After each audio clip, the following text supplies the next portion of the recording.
Good morning everyone. आज का जो चैप्टर है सॉयल, उसके बारे में पढ़ेंगे, मिट्टी के बारे में। स्टार्ट करते हैं। Soil is among our most important natural resource because plants live and grow in the soil. Soil जो कह रहे हैं, मिट्टी, ये बहुत ही महत्वपूर्ण है जो हमारे बीच में होती है। ये कह रहे हैं ये नेचुरल रिसोर्स है, मतलब ये प्राकृतिक संसाधन है। ठीक है। इसके कारण क्या होता है, इसके कारण जो प्लांट्स होते हैं वो जीवित रहते हैं और ये मिट्टी में उगते रहते हैं। ठीक है। जो प्लांट्स रहते हैं मिट्टी में जीवित रहते हैं, मिट्टी में ही ये उगते रहते हैं। All human beings and animals depend directly और इनडायरेक्टली ऑन प्लांट्स। कह रहे हैं जितने भी मानव लोग हैं यानी इंसान लोग हैं और जितने जानवर हैं वो भी इसी पर निर्भर हैं, डायरेक्टली और इनडायरेक्टली, यानी प्रत्यक्ष रूप से और अप्रत्यक्ष रूप से दोनों लोग इस पर निर्भर हैं। Unfortunately, the most valuable soil is often used unprotected and erodes away. अभाग्य से कह रहे हैं जो बहुत ही महत्वपूर्ण जो मिट्टी है हमारे बीच इस समय प्रायः पाई जाती है, इसको असुरक्षित रूप से यूज़ किया जाता है और इसे मिटा दिया जाता है। ठीक है। तो इसका जैसे वाटर हमारे लिए बहुत ही इम्पॉर्टेंट है, इसी तरह मिट्टी भी बहुत ही इम्पॉर्टेंट है, इसलिए इसको सावधानीपूर्वक इसका यूज़ करना चाहिए। द ब्रेक डाउन और weathering of rock is one way to form the soil. चट्टानों का टूटना, ठीक है, ये एक ऐसा तरीका होता है जिससे मिट्टी का निर्माण होता है। Soil is a mixer of the four ingredients. जो सॉइल होती है ये इसमें चार तरह के सामान मिले होते हैं, चार तरह की सामग्री से मिलके बनी होती है, इनका मिश्रण होता है, जैसे weathering rock, air, organic matter और वाटर। चट्टानों से जो चट्टानें टूटती हैं और उसमें हवा से, और जो कार्बनिक पदार्थ रहते हैं और वाटर। ठीक है। इन चारों का मिश्रण रहता है, किसमें, मिट्टी में चारों का मिक्सर रहता है, इसी से ये बनती हैं। नेक्स्ट है लेयर्स ऑफ सॉइल। अब कह रहे हैं मिट्टी की जो परत होती है, the top layer is about an inch thick and takes 100 to 600 years to form. कह रहे हैं जो टॉप लेयर होती है यानी सबसे ऊपरी परत होती है, उसके एक इंच मोटा होने के लिए, 1 इंच निर्माण के लिए उसको कितना साल लग जाता है, 100 से 600 साल लग जाते हैं। मतलब 1 इंच बनने में मिट्टी को 100 से 600 साल लग जाते हैं। In this layer, the humus are million of dead plants and animals that form the organic layer, which is rich in nutrients. इस लेयर में क्या होता है कि ह्यूमस यानी कि जो खाद होती है, ठीक है, जो खाद होती है वो कह रहे हैं कि जब ये बनते हैं, ठीक है, तो ये इनको लाखों वर्ष लग जाते हैं। मतलब ये 1 इंच बनने में क्या क्या इसका यूज़ रहता है, इसमें जितने भी डेड प्लांट्स रहते हैं, जितने मरे हुए पौधे रहते हैं, एनिमल्स रहते हैं, ठीक है, तो जब ये करोड़ों वर्ष तक ये मरे रहते हैं, जब ये सड़ जाते हैं, ठीक है, तो इनसे क्या होता है कि बहुत ज़्यादा मात्रा में पोषण होता है, यानी न्यूट्रिएंट्स प्राप्त होता है। ठीक है। तो इसी से इनका निर्माण होता है, किसका, इन मिट्टी का, 1 इंच मिट्टी का निर्माण होता है। This is layer where many plants, root, different types of fungi and other tiny livings things are found. It is dark in colour. इस लेयर कहाँ पाई जाती है, बहुत से सब जो प्लांट्स होते हैं उनकी जड़ों में रहते हैं। ठीक है, ये टॉप लेयर, और डिफरेंट टाइप के फंगी में होते हैं, और अदर जो छोटे छोटे जीव रहते हैं यानी सूक्ष्म जीव रहते हैं, ठीक है, इन लेयर्स पे पाए जाते हैं, और इनका कलर क्या होता है, डार्क कलर का होता है। ये इस पे क्या होता है, इस पे प्लांट्स उगाए जाते हैं यानी पेड़ पौधे उगाए जाते हैं। द नेक्स्ट लेयर कार्ड सब soil has less organic matter, it consist of broken pieces of rock.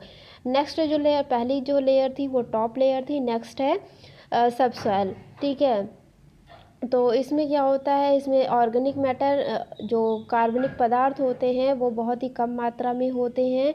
और ये किससे बनते हैं, जब जो चट्टानें होती हैं, जब उनके छोटे छोटे बहुत ही छोटे छोटे टुकड़े हो जाते हैं तब इनसे इनका निर्माण होता है।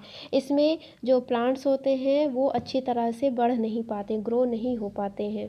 The last layer called bed rock consist of many pebbles and rock. जो लास्ट लेयर है उसको कहते हैं बेड रॉक।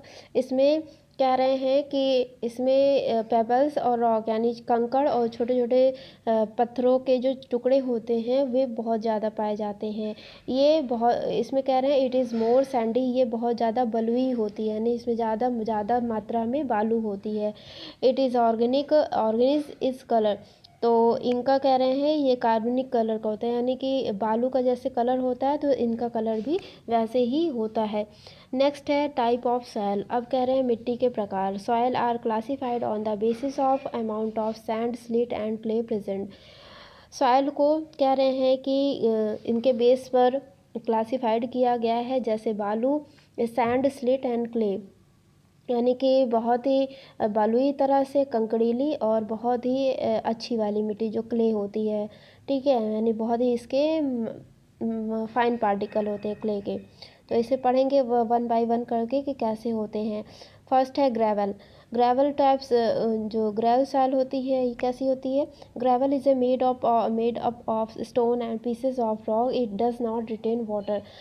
जो कंकड़ीली होती है, कंकड़ीली मिट्टी होती है, उसमें कंकड़ और उसे पत्थर के टुकड़े ज़्यादा पाए जाते हैं और इसमें पानी नहीं रुक पाता है। पानी डालेंगे तो ये सोखेगी नहीं, तुरंत बह जाएगा पानी। नेक्स्ट है सैंड, बालू, बलुई मिट्टी जिसको कहते हैं। Sand is made up of particles where are smaller than gravels है। जो बलुई मिट्टी होती है इसके जो पार्टिकल होते हैं, यानी जो इसके कण होते हैं वे ग्रेवल से थोड़ा से छोटे होते हैं, ठीक है। It feels rough when you rub it, does not hold many nutrients. तो इसमें भी जब भी पानी को डाला जाता है तो ये ज़्यादा सोख नहीं पाता है, ठीक है। और इसमें भी प्लांट्स नहीं उगाए जा सकते। और इसमें कह रहे हैं ये ज़्यादा देर तक ये इसमें न्यूट्रिएंट्स नहीं हो पाता, मतलब पोषण ज़्यादा ये होल्ड नहीं कर पाते, पकड़ नहीं बना पाते हैं। तो इसी तरह इसमें भी जो पौधे होते हैं वो ज़्यादा दिन तक नहीं जीवित रह पाते। नेक्स्ट है it slit. Its soil particle are between sand and clay. ये कह रहे हैं ये सैंड और क्ले, ठीक है, इनके बीच का जो पार्टिकल होता है, इसके बीच के जो कण होते हैं, it feel smooth and powdery and not sticky. तो ये बहुत ज़्यादा महीन होते हैं, चिकनी होती है, चिकनी मिट्टी जिसको कहते हैं, ठीक है। और कह रहे हैं ये चिपकती नहीं है, ठीक है। नेक्स्ट है क्ले। अब क्ले के बारे में बात करेंगे, मिट्टी। Clay is the soil smallest particle, it is smooth when dry and sticky when wet. Clay कह रहे हैं इसके सबसे ज़्यादा महीन, इसके बहुत ही जो कण होते हैं बहुत ही छोटे होते हैं, यानी महीन होते हैं। ये बहुत ही चिकनी होती है जब सूख जाती है, ठीक है। और जब इनको गीला करते हैं तो ये चिपचिपी होने लगती है। इसमें आप डायग्राम में देखिए, ये क्ले है, ठीक है। जैसे होता है, क्या कहते हैं, चिकनी मिट्टी से थोड़ा सा ही ये और स्ट्रांग होती है, ठीक है। वो चिपकती नहीं है स्लिट वाली, और ये ज़्यादा चिपकती है। जैसे एग्जाम्पल है मुल्तानी मिट्टी, ठीक है, तो इसका एग्जाम्पल है। नेक्स्ट है लोम। Loam is the soil when contains both sand and clay. The loamy soil with humus is best for growth of plants. तो ये कह रहे हैं जो लोम सॉइल होती है उसमें सैंड और क्ले दोनों की मात्रा रहती है और इसमें पौधों को अच्छी तरह से उगाया जा सकता है। लोम जो होती है इसमें खाद की मात्रा ज़्यादा रहती है, ठीक है। तो ह्यूमस यानी खाद की मात्रा ज़्यादा रहती है, तो इसी तरह इसमें उगाए जा सकते हैं पेड़ पौधे। नेक्स्ट है सॉइल इरोशन, मृदा अपरदन कह रहे हैं। मृदा अपरदन के बारे में कि जैसे मिट्टी का कटाव होता है, बहुत ज़्यादा जो मिट्टियाँ होती हैं कट के कहीं कहीं इधर उधर हो जाती हैं या इनका नुकसान हो जाता है, जिससे पेड़ पौधे नहीं उग पाते हैं। तो इसके बारे में बात करेंगे, सॉइल इरोशन यानी मृदा अपरदन के बारे में। Soil is easily washed away by the natural forces it can be washed away by the rain और blown by strong winds. Soil कह रहे हैं ये कैसे कम होती चली जा रही है मिट्टी, जब इनका नेचुरल फोर्सेस होते हैं, यानी कि जब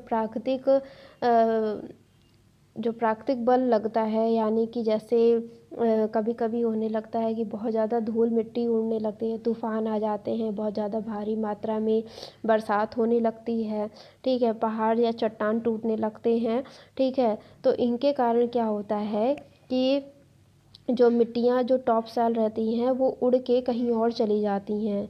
बहुत तेज़ी से जब हवाएं चलती हैं या बरसात होती है तो ऊपर की जो लेयर होती है वो हट जाती है, ठीक है। तो इससे क्या होता है, this process of wearing down और carrying away of the soil by natural forces called soil erosion. तो जब ऊपर की जो लेयर हट जाती है, ठीक है, तो वो उपजाऊ हेतु नहीं रह जाती, मतलब उसमें कह रहे हैं कि पौधों को उगाने लायक वो मिट्टी नहीं रह जाती है, ठीक है। तो उसी को हम क्या कहते हैं, उसको सॉइल इरोशन कहते हैं, यानी कि ऊपरी जो परत होती है नेचुरल फोर्सेस के कारण जो मिट्टी हट जाती है या कट जाती है या दूर चली जाती है, ठीक है। तो या कभी कभी होता है कि बांध बनाया जाता है, ठीक है, वो कट जाता है तो मिट्टी बह के चली जाती है किसी और जगह पे। तो इन्हीं सब को क्या कहते हैं कि सॉइल इरोशन यानी मृदा अपरदन कहते हैं। Erosion removes soils or reduce levels of soil organic matter and break downs the soil structure।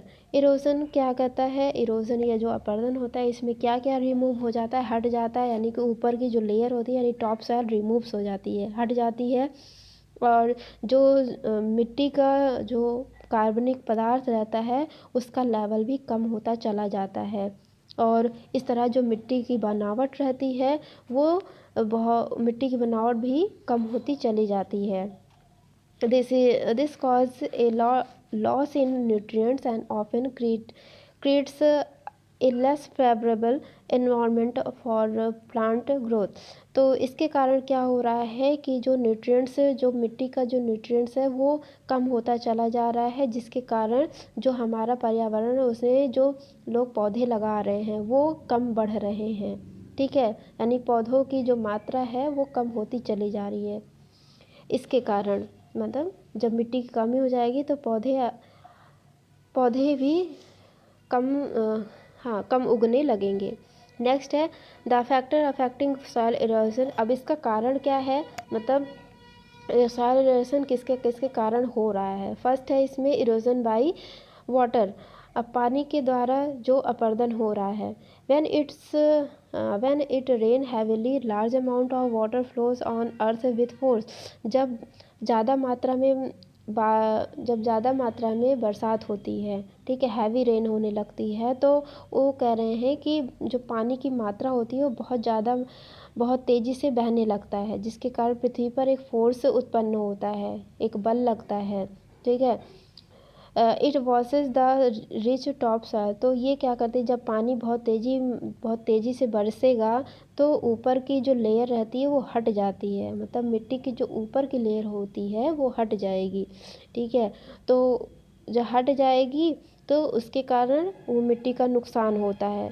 This loss of fertile soil is more is in hilly areas because water takes the soil down the slopes or to the plains। तो इसी के कारण जो उनका उपजाऊपन रहता है वो कम हो जाता है, यानी ख़त्म होता चला जाता है। और ऐसे ही सेम प्रॉब्लम वहाँ होती है जो पहाड़ी इलाकों में जो मिट्टी रहती है, तो वहाँ पे तो सीधा पानी बहुत तेज़ी से बरसता है, तो मतलब वहाँ के जो समतल जगहें रहती हैं तो उनका ढाल रहता है, ठीक है, ऊपर से नीचे बरसता है तो वो ढाल के रूप में वहाँ की मिट्टियाँ नीचे चली आती हैं, पत्थर के मतलब ऐसे कह सकते हैं, जैसे पहाड़ी क्षेत्र है, ठीक है, पहाड़ से जैसे वहाँ के समतल रहते हैं, तो जैसे पहाड़ों से पानी का सीधे नीचे आएगा तो ऐसे वहाँ का जो प्लेन्स रहते हैं ऐसे ही रहते हैं, पहाड़ों के आकार के रहते हैं, तो जैसे उस पर मिट्टी पे पानी पड़ता है तो मिट्टियाँ नीचे चली आती हैं, ठीक है।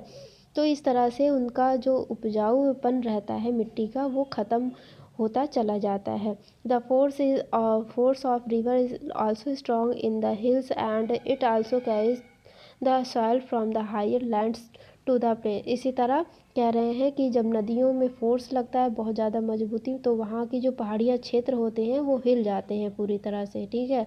फिर वहाँ से क्या होता है, जब बरसात हुई तो वो ज़्यादा से ज़्यादा मात्रा में वो मिट्टी के साथ साथ वो पूरा लेकर चली आती हैं, कंकड़ पत्थर लेकर चली आती हैं, कहाँ पे, नदियों में लेकर चली आती हैं। फिर नदियों से वो जाती हैं धीरे धीरे समतल जगहों पे, ठीक है। तो इसी तरह होता रहता है पानी से कि मिट्टी भी एक जगह से दूसरे स्थान पर वो जाती रहती है। The soil that's reverse deposit it called slate.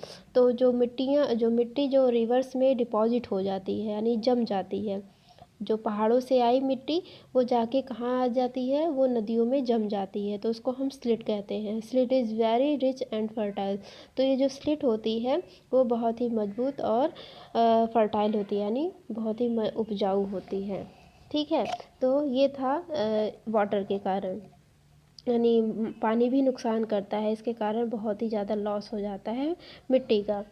Next है इरोजन बाय विंड। अब हवा के कारण भी होता है, हवा से अपरदन।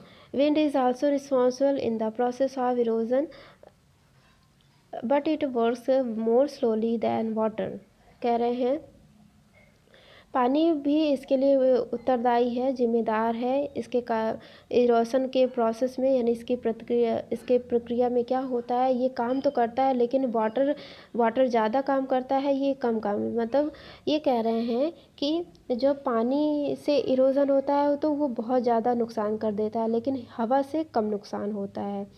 When the winds blows with a force, जब हवा बहुत तेज़ी से चलती है और उसमें बल लगता है, फोर्स लगता है हवा में, जब फोर्स लगता है, it carries the soil away with it and deposit it at other places. तो इसमें क्या होता है कि ये हवा बहुत तेज़ी से चलेगी तो जो धूल उड़ती है उसे वो धूल उड़ के कहीं और चली जाती है और वो कहीं और जाके फिर वो जम जाती है, ठीक है। हवा के द्वारा वहाँ से धूल मिट्टी उड़ के कहीं और जाके डिपॉजिट हो जाती है। Again the rich top soil is damaged because it is easily carried away by wind. तो इसी तरह उसकी भी मिट्टी की जो टॉप सॉइल होती है यानी ऊपरी लेयर होती है वो ख़राब होने लगती है। If the wind is very strong, if it even exposes the roots of plant, तो इसी के कारण जब हवा जब बहुत ज़्यादा मात्रा में चलेगी यानी स्ट्रॉन्ग रहेगी, तो इससे क्या होगा, जो प्लांट्स होते हैं यानी कि जो पौधे होते हैं उनकी जो जड़ होती है धीरे धीरे कमज़ोर होने लगती है, उनकी जड़ें कमज़ोर होने लगती हैं, ठीक है। तो उनका भी लॉस होने लगता है। Sometimes The manure and fertilizer added to the soil are also carried away, which is a great loss to the farmer. तो इसी का कभी कभी इनको मजबूती देने के लिए, मतलब पौधों को मजबूती देने के लिए जो फार्मर होते हैं उनको इनमें खाद और जो रासायनिक पदार्थ होते हैं उनको मिलाते हैं, जिससे क्या होता है, मिट्टी जो होती है वो अपने आप को उपजाऊ बना लेती है, ठीक है। लेकिन जो उसका उपजाऊपन रहता है वो थोड़ा थोड़ा कम होने लगता है। इससे किससे, रासायनिक चीज़ों से उनकी जो न्यूट्रिएंट्स रहती है, जो मिट्टी की न्यूट्रिएंट्स रहती है वो कम होने लगती है। तो ज़्यादा मात्रा में रासायनिक चीज़ों का नहीं यूज़ करना चाहिए, ठीक है। तो इसमें विंड से ये बताया गया है कि विंड से जो इरोशन होता है इसके कारण ऐसी प्रॉब्लम आती है। नेक्स्ट है डिफॉरेस्टेशन। अब कह रहे हैं डिफॉरेस्टेशन में जब जंगल ज़्यादा कट जाते हैं, वनीकरण कह रहे हैं। When a forest is cleared for housing development, the trees are burnt, which leads to an immediate loss in organic matter. जब कह रहे हैं कि जंगल ज़्यादा से ज़्यादा साफ़ होते चले जा रहे हैं, किसके लिए, जब घरों का ज़्यादा निर्माण हो रहा है, विकास हो रहा है और पेड़ों को ज़्यादा जलाया जा रहा है, ये बहुत तेज़ी से फैल रहा है, यानी बहुत तेज़ी से जलाया जा रहा है या इनका लॉस किया जाए। इससे क्या हो रहा है कि जितने भी कार्बनिक पदार्थ हैं वो ख़त्म होते चले जा रहे हैं, ठीक है, क्योंकि जो पेड़ों की मजबूती होती है तो वो ज़मीन से होती है। जब ये जल जाएंगे तो उनको ज़मीन को भी यानी भूमि को या मिट्टी को भी उतना मजबूती नहीं मिल पाएगी। ठीक है, तो ये भी एक इरोजन का कारण, अपरदन का कारण है। नेक्स्ट है ओवर ग्रेजिंग। बहुत ज़्यादा घास जो जहाँ पे पाई जाती है उनका कम होते चले जाना। when insufficient amount of grass are left, जब कह रहे हैं अपर्याप्त मात्रा में जो घास रहती है उनका कम होते चले जाना। द सॉयल ऑर्गेनिज डाई, और वहाँ के जो जीव रहते हैं उनका ख़त्म हो जाना या मर जाना। And the soil losses it's fertility, और जो फिर क्या होता है, जो मिट्टी होती है वो अपनी फर्टिलिटी वो ख़त्म करती चली जाती है। ठीक है, क्योंकि जो वहाँ के जो मिट्टी के जीव रहते हैं, जो अंदर में रहते हैं, छोटे छोटे जीव रहते हैं, तो मिट्टी को उपजाऊ बनाए रहते हैं। जब वो ही मर जाएंगे तो जो सॉइल होगी वो फर्टाइल नहीं हो, उपजाऊ नहीं बन पाएगी। ठीक है, inadequate grass over lets rain to erodes the surface, और कह रहे हैं अपर्याप्त मात्रा में यानी इडिक्वेट अपर्याप्त मात्रा में जो ग्रास होती है, घास होती है, वो जब बारिश होती है तो उसके ऊपरी जो सरफेस रहता है यानी कि समतल जगहों की वो उसकी जो सरफेस रहेगी यानी सतह जो रहेगी वो भी क्या होती है, कम होती चली जाती है। यानी उसकी भी जो लेयर रहेगी, टॉप सेल रहेगी, वो भी कम होती चली जाती है। ठीक है, तो इसमें इरोजन का कारण ये सब बताया गया है। नेक्स्ट है सॉइल कंजर्वेशन। अब कह रहे हैं मृदा को संरक्षित करना, मृदा संरक्षण। अब उसका तो सब लोगों ने लॉस तो सब लोग कर ही रहे हैं, लेकिन हम इसको सुरक्षित कैसे कर सकते हैं, मिट्टी को कैसे सुरक्षित कर सकते हैं। तो इसमें है protection of soil from being blown away और washed off is called soil conservation. कह रहे हैं इसमें मिट्टी को संरक्षित रखने के लिए उनको कह रहे हैं, हाँ, उनको ज़्यादा से ज़्यादा मात्रा में वो कहीं बाहर ना जा पाए, मतलब वो वॉश्ड ऑफ यानी कि वो उड़े ना ज़्यादा या उनका कटाव ज़्यादा ना हो, तो उनको सुरक्षित रखना चाहिए। ठीक है, तो इनको हम क्या कहेंगे, मृदा को संरक्षित रखने के लिए ही जो प्रक्रिया की जाती है उनको हम सॉइल कंजर्वेशन कहते हैं, उनको मृदा संरक्षण कहते हैं। Soil is very important resource for all plants, animal and human being. तो ये इम्पॉर्टेंट है हम सभी के लिए, प्लांट्स के लिए, एनिमल्स के लिए और ह्यूमन बींग्स के लिए। Therefore conservation should be done to save the environment. इसी प्रकार हम जो संरक्षण है वो हमारा जो पर्यावरण उसमें हम अपने पर्यावरण को भी सेफ रख सकते हैं, और इसी तरह हम सॉइल कंजर्वेशन को आगे हमें बढ़ाना चाहिए। ठीक है, और कुछ ऐसे मेथड दिए हैं।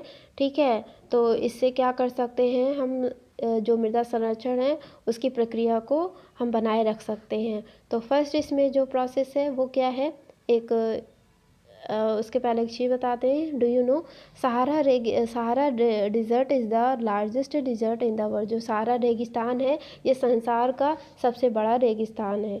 ठीक है, तो इसको याद कर लीजिएगा। तो इसमें बता रहे थे, तो सॉइल कंजर्वेशन का फर्स्ट जो स्टेप है उसे पहले हमें अपनाना होगा। बाई ग्रोइंग प्लांट्स, ज़्यादा से ज़्यादा मात्रा में हमें पौधों को उगाना चाहिए। Roots of tree plant and grow grass hold the soil particle and do not let it wash away. तो जो पेड़ों की जड़ें होती हैं, प्लांट्स होते हैं, जो घास होती है, ये मिट्टी के कणों को बहुत अच्छे से पकड़े रहती हैं, जिसके कारण अगर इस पर पानी भी डाला जाता है तो ये छोड़ती नहीं है, मतलब उनकी मजबूती को ये बनाए रखती हैं। कौन, ये जो प्लांट्स होते हैं। Top soil is fertile as it contains humus, crop will not be good if there is no top soil left. तो जो टॉप सॉइल होती है वो फर्टाइल होती रहती है, बनी रहती है, मतलब वो खाद के साथ में वो फर्टाइल होती रहती है। और इसमें अब जैसे अगर टॉप सॉइल ही नहीं रहेगी तो जो अनाज होगा वो अच्छी तरह से नहीं उग पाएगा, यानी बढ़ नहीं पाएगा। ठीक है, तो टॉप सॉइल को बनाए रखने के लिए सबसे ज़्यादा ज़रूरी है कि हम प्लांट्स को ज़्यादा से ज़्यादा मात्रा में उगाएं। ठीक है, पेड़ पौधों को ज़्यादा मात्रा में हम उसको उगाते रहें। ठीक है। नेक्स्ट है by constructing dams and embankments. अब कह रहे हैं इसमें जो इनके कटाव को रोकने के लिए मतलब मृदा के कटाव को रोकने के लिए या ये जो ख़त्म हो रही है मिट्टी ख़त्म हो रही है उनको रोकने के लिए पहले तो हमने स्टेप बताया कि ज़्यादा मात्रा में पौधों को उगाना चाहिए। नेक्स्ट है जो डैम्स होते हैं, बांध होते हैं, ठीक है, तो उनका निर्माण कराना चाहिए। Dams and embankments along river prevents river from changing their course. इसमें कह रहे हैं डैम्स और जो होते हैं, बांध जो होते हैं, ये जो नदियाँ होती हैं, नदियों से आने वाले जितने भी चीज़ें होती हैं, कोर्सेज होते हैं, मतलब रिसोर्स होते हैं, उनको ये सुरक्षा प्रदान करती है। मतलब ये मिट्टी के कटाव को रोकते हैं। ठीक है। By this the soil is in the fields is protected from being washed away both from floods and dropping into the river। तो इससे क्या होता है कि जिस क्षेत्र में मिट्टी को जाना चाहिए इससे उसको दूर किए रहते हैं। मतलब ये कहने का मतलब है कि जिस खेत में अगर पानी की ज़रूरत होती है तो इन डैम्स से लगा दिया जाता है। ठीक है। तो वहाँ पे इसके साथ साथ तो मिट्टी जाती नहीं, क्योंकि यहाँ पे केवल पानी ही पानी रहता है। लेकिन हाँ, तो इससे क्या होता है कि मिट्टी जो रहती है वो बचत हो जाती है, मिट्टी बहती नहीं है। तो केवल पानी की ज़रूरत है तो पानी ही दिया जाता है खेतों में। ठीक है। तो इससे मिट्टी कहीं भी जाती नहीं है, एक ही जगह रुकी रहती है और इससे बाढ़ से भी सुरक्षा रहती है। मतलब बाढ़ नहीं आती ज़्यादा। ठीक है। और उससे हम सुरक्षा बनाए रख सकते हैं। नेक्स्ट है by cutting terrace along hill slope. अब जो कह रहे हैं जो पहाड़ी क्षेत्रों पे होते हैं, जो छतों पर क्या होता है कि वहाँ की कटिंग करना, यानी कि वहाँ पे क्या होता है जो पहाड़ी क्षेत्रों पे जो खेती की जाती है वो सीढ़ी नुमा की जाती है, सीढ़ीदार होते हैं। तो वहाँ पे कैसे क्या किया जाता है इसमें बताएंगे। The flow of rain water is very fast on hill slope. तो यहाँ पे जो बरसात होती है बहुत तेज़ी में होती है, तो जैसे ऊपरी क्षेत्र से अगर होगी तो पानी धीरे धीरे नीचे आता है, तो वो मिट्टी को काटते हुए आएगा पानी। तो इसमें ये कह रहे हैं it carries away all the soil. तो ये जैसे ही पानी ऊपर से बरसेगा तो सीढ़ी नुमा नीचे आता रहता है, तो ये जो मिट्टी रहेगी उसको भी नीचे लेकर आएगा पानी के साथ में। This can be reduce by making terrace along the hill slope. तो इनके कह रहे हैं इनके जो हमें क्या करना चाहिए, इन छतों को, यानी कि जो सीढ़ी नुमा खेत होते हैं इनको हमें कम बनाना चाहिए। ठीक है। पहाड़ी इलाकों पे इन ढाल को कम बनाना चाहिए। एज वाटर फ्लो, जैसे ही अगर पानी वहाँ पे हम डालेंगे तो क्या होगा, it will leave the soil on each step. तो वहाँ पे जो पानी रहेगा थोड़ा थोड़ा करके उसको सोख लेगा, उस ज़मीन को सोख लेगा। ठीक है। और मिट्टी कटेगी नहीं। It will also make the flow of water slower, thus reducing the loss of soil. तो इस तरह कह रहे हैं जैसे ही पानी का फ्लो अगर कम रहेगा तो मिट्टी भी नहीं कटेगी और वो मिट्टी वहीं पे बनी रहेगी। ठीक है। और उसका लॉस नहीं होगा। तो ये चैप्टर था सॉइल के बारे में। जो भी प्रॉब्लम हुई होगी समझने में, जो ना समझ में आया होगा तो पूछिएगा, हम बता देंगे उसको। तो आप इसे अच्छे से पढ़िए। ठीक है। नेक्स्ट चैप्टर फिर से मिलेंगे। Thank you.